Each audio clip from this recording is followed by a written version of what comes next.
Hello again. In this video, we're going to try to highlight what's happening when it comes to orbits, talking about planets, the sun, the orbits of these planets, etc.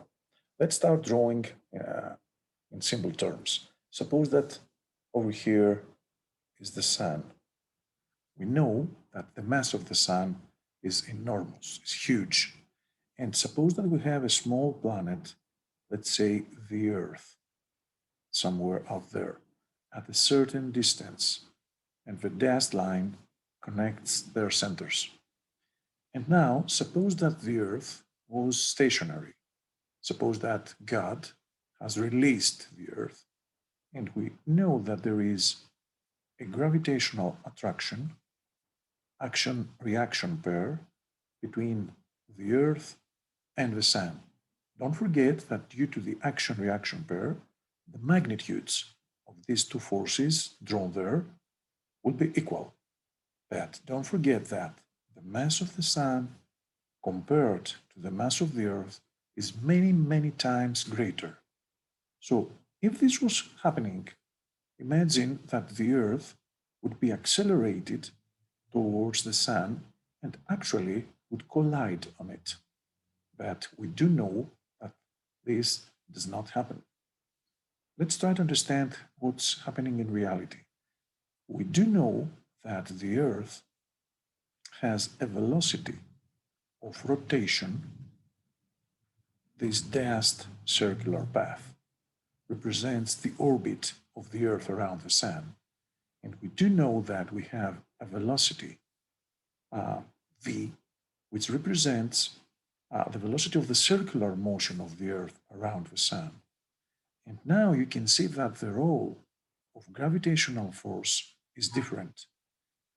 Don't forget that force equals mass times acceleration, second Newton's law. But focus on the different role of acceleration. Imagine the first situation I had described. If the Earth had zero initial velocity, it was just released at this distance r away from the center of the Sun, it would be directed towards the Sun and collide on it. But in this case, we wouldn't have any circular path, and the acceleration would have the meaning of changing the velocity of the Earth and traveling it towards the Sun. But when we have a circular path, things are different. In simple words, we have circular motion and gravitational force plays another role.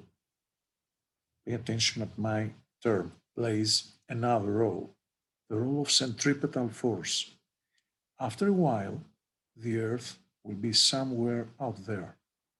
If we draw again, the force of gravity at this position and the perpendicular vector representing the velocity, the instantaneous velocity, we can see that all the time and again, and again, at any position, we have a gravitational force being directed towards the center of the Sun, which plays the role of the centripetal force, keeping the Earth in orbit. This is completely different. I would say it's a different kind, a different type of acceleration. We know that we call it centripetal acceleration. It makes an object rotate, following a circular path, not being in motion towards the Sun. It's completely different. Imagine that one day Earth stops moving, stops rotating the Sun. Then the Earth, due to the gravitational force acting upon it, will go towards the Sun and collide on it. Now, another question. Imagine the other planets like the Earth. Why don't they stop orbiting? Why don't they decelerate, they slow down and eventually stop? Because you know that space is almost what we call vacuum. We don't have any matter out there. Of course, it's a very small amount of matter, but it doesn't play any significant role, so it cannot stop the planets from rotating around the Sun. I think that if you take a look again, if you watch this video again and again, it's obvious that you can distinguish the different roles of gravitational force, making something accelerating down.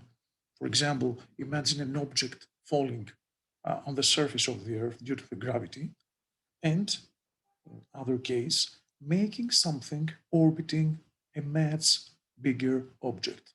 Don't forget that we have a center of mass of this system.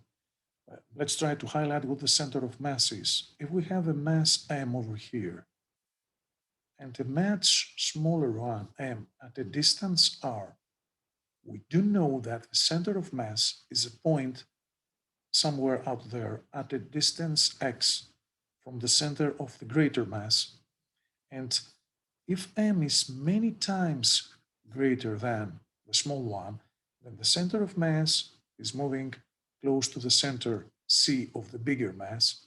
And in simple words, this is what happens between the sun and the earth, or the earth and the moon. In the same way, imagine that the earth over here and the moon out there have a system similar to this one described between the sun and the earth. And the center of mass is actually inside the earth. So the earth rotates around these, let me draw it again, this center of mass in such a way, and the almost the same is done by the sun. Actually, the sun is not at rest. The sun is not stationary. It keeps rotating around the center of mass, but things are much more complicated because don't forget that we don't have one planet, the Earth. We have more planets orbiting the sun, so the center of mass of the system is more complicated to be determined. That's all for now. I think you have to go through this material again in order to make sure you understood the concepts. Thank you so much.